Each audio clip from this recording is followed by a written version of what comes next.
যার নুন খাইলেন তার গুণও কিছুটা একটু গাইয়েন। অস্তিত্ব ভুলে গেলে নিজেদের অস্তিত্বই এক সময় খুঁজে পাবেন না আপনারা। জুলাই বিপ্লব পরবর্তী যে গভর্নমেন্টটা ফরমেশন করেছে, এই ফরমেশনে সবচেয়ে ক্রিটিক্যাল মুহূর্তগুলো লিড দিয়েছে তরুণরা, এবং তরুণদের আন্দোলনের ফলে তারা রাজনৈতিক অধিকার ফিরে পেয়েছে, তাদের অর্থনৈতিক কর্মকাণ্ডের অধিকার ফিরে পেয়েছে, বিদেশ থেকে এসে এখানে প্রধানমন্ত্রী হতে পেরেছে, মন্ত্রী হতে পেরেছে, শিলং থেকে এসে এখন বড় বড় কথা বলতে পারছে। তো সেই তরুণদের কথাগুলো বাজেটে কিভাবে ইমপ্লিমেন্টেশন করা যায় বা তরুণরা কি চায় এটা নিয়ে তারা এক সেকেন্ডের জন্য ভাবে না, এগুলো নিয়ে চিন্তাও করে না।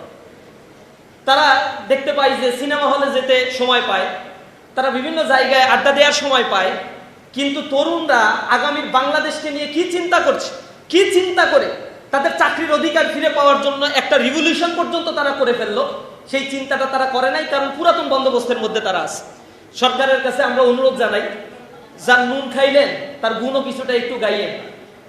যে রক্তের বিনিময়ে এই বিপ্লবটা সংগঠিত হলো, অন্তত এতটুকু আবেদন জানাই, বাজেট বক্তব্য যখন দিবেন তখন জুলাইয়ের শহীদ, আহত, পঙ্গুত্ব বরণকারী এই সন্তানদের, সূর্য সন্তানদেরকে আপনারা দয়া করে ভুলে যেন না, এদেরকে টেরর বলে আখ্যা দিয়েন না। অস্তিত্ব ভুলে গেলে নিজেদের অস্তিত্বই এক সময় খুঁজে পাবেন না আপনারা। তরুণদের কথা যেহেতু আপনারা শোনেন নাই, ইসলামী ছাত্র শিবিরের দায়িত্ববোধের জায়গা থেকে জুলাই বিপ্লবের বড় একজন স্টেক হিসেবে ইসলামী ছাত্র শিবিরের দায়িত্ব হচ্ছে তরুণদের কথাগুলো আপনাদের কর্মকর্তা মিডিয়ার মাধ্যমে হোক আর স্মারকলিপি দিয়ে হোক। কালার এক্সপার্ট ডার্ক স্যাপ এবং মাইল্ড অন হ্যান্ডস টেকনোলজি সমৃদ্ধ অরিক্স অ্যাডভান্স ডিটারজেন্ট পাউডার আপনার লন্ড্রি এক্সপার্ট। আমরা এই পেপারটি গোছালো অবস্থায় অর্থ মন্ত্রণালয়ের কাছে পাঠাবো, যে এইটা হচ্ছে আমরা ভাবছি, আমাদের ভাবনাগুলো তোমরা কনসিডারে নিয়ে আগামীর বাজেট প্রস্তাবনাগুলো রেডি করো, যা আগামীর দিনে ডেমোগ্রাফিক ডিভিডেন্ডের সুবিধা বাংলাদেশের চলছে, যা ফ্যাসিস্ট আওয়ামী লীগ সরকার এটাকে পাশ কাটিয়ে এক ধরনের পাক্ষিক এবং আধিপত্যবাদী একটা বাজেটারি সিস্টেম, মানিটারি সিস্টেম অথবা ফিসক্যাল পলিসি, ফাইন্যান্সিয়াল পলিসিগুলো ডেভেলপ করেছিল, তার এগেইনস্টে গিয়ে তোমরা একটু সুন্দর একটি বাংলাদেশ গড়ার জন্য একটা রোডম্যাপ তৈরি করতে পারো। আমাদের দেশে বর্তমানে যে ক্রাইসিসগুলো চলছে আমরা সেটাকে অ্যাড্রেস করতে চাই। আপনারা জানেন এই দেশে বর্তমানে ডেমোগ্রাফিক ডিভিডেন্ড চলছে, যা শুরু হয়েছিল 2006 সাল থেকে, যার পিক আওয়ার চলছে 2009 সাল থেকে, চলবে 2030 সাল পর্যন্ত।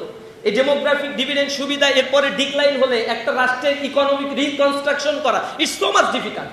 এটা চায়নার ক্ষেত্রে তারা ডেমোগ্রাফিক ডিভিডেন্ড সুবিধা পালন করেছে, হংকং, সিঙ্গাপুর, তাইওয়ান, এরা এই সুবিধা কাজে লাগানোর ফলে they are the little dragon of economic development.